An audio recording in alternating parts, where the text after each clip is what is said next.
सूत जी बोले, हे ऋषियों, जिसने पहले समय में इस व्रत को किया था उसका इतिहास कहता हूँ, ध्यान से सुनो। सुंदर काशीपुरी नगरी में एक अत्यंत निर्धन ब्राह्मण रहता था। भूख प्यास से परेशान वह धरती पर घूमता रहता था। ब्राह्मणों से प्रेम करने वाले भगवान ने एक दिन ब्राह्मण का वेश धारण कर उसके पास जाकर पूछा, हे विप्र, नित्य दुखी होकर तुम पृथ्वी पर क्यों घूमते हो? दीन ब्राह्मण बोला, मैं निर्धन ब्राह्मण हूँ, भिक्षा के लिए धरती पर घूमता हूँ। हे भगवान, यदि आप इसका कोई उपाय जानते हो तो बताइए। वृद्ध ब्राह्मण कहता है कि सत्यनारायण भगवान मनोवांछित फल देने वाले हैं, इसलिए तुम उनका पूजन करो। इसे करने से मनुष्य सभी दुखों से मुक्त हो जाता है। वृद्ध ब्राह्मण बनकर आए सत्यनारायण भगवान उस निर्धन ब्राह्मण को व्रत का सारा विधान बताकर अंतर्धान हो गए। ब्राह्मण मन ही मन सोचने लगा कि जिस व्रत को वृद्ध ब्राह्मण करने को कह गया है मैं उसे जरूर करूंगा।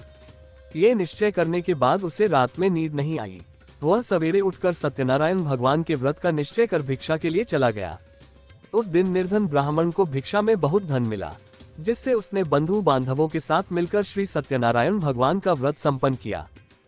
भगवान सत्यनारायण का व्रत संपन्न करने के बाद वह निर्धन ब्राह्मण सभी दुखों से छूट गया और अनेक प्रकार की संपत्तियों से युक्त हो गया। उसी समय से यह ब्राह्मण हर माह इस व्रत को करने लगा।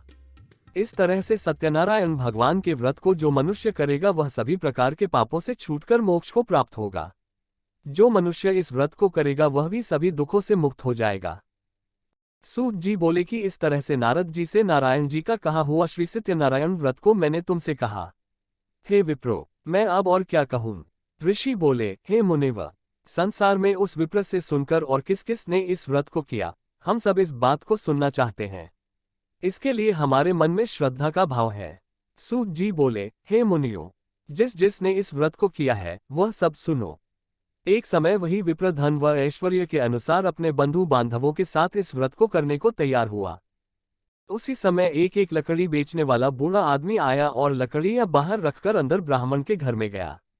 प्यास से दुखी वह लकड़हारा उनको व्रत करते देख विप्र को नमस्कार कर पूछने लगा कि आप ये क्या कर रहे हैं तथा इसे करने से क्या फल मिलेगा, कृपया मुझे भी बताएं। ब्राह्मण ने कहा कि सब मनोकामनाओं को पूरा करने वाला ये सत्यनारायण भगवान का व्रत है।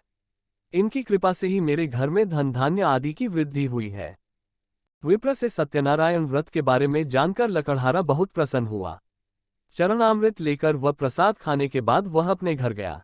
लकड़हारे ने अपने मन में संकल्प किया कि आज लकड़ी बेचने से जो धन मिलेगा उसी से श्री सत्यनारायण भगवान का उत्तम व्रत करूंगा। मन में इस विचार को ले बूढ़ा आदमी सिर पर लकड़ियां रख उस नगर में बेचने गया जहां धनी लोग ज्यादा रहते थे। उस नगर में उसे अपनी लकड़ियों का दाम पहले से 4 गुना अधिक मिलता है। बूढ़ा प्रसन्नता के साथ दाम लेकर केले, शक्कर, घी, दूध, दही और गेहूं का आटा ले और सत्यनारायण भगवान के व्रत की अन्य सामग्रियां लेकर अपने घर गया। वहां उसने अपने बंधु बांधवों को बुलाकर विधि विधान से सत्यनारायण भगवान का पूजन और व्रत किया।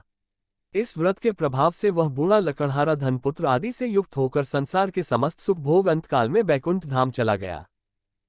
इति श्री सत्यनारायण व्रत कथा द्वितीय अध्याय संपूर्ण। श्रीमन नारायण भज मन नारायण। श्री सत्यनारायण भगवान की जय।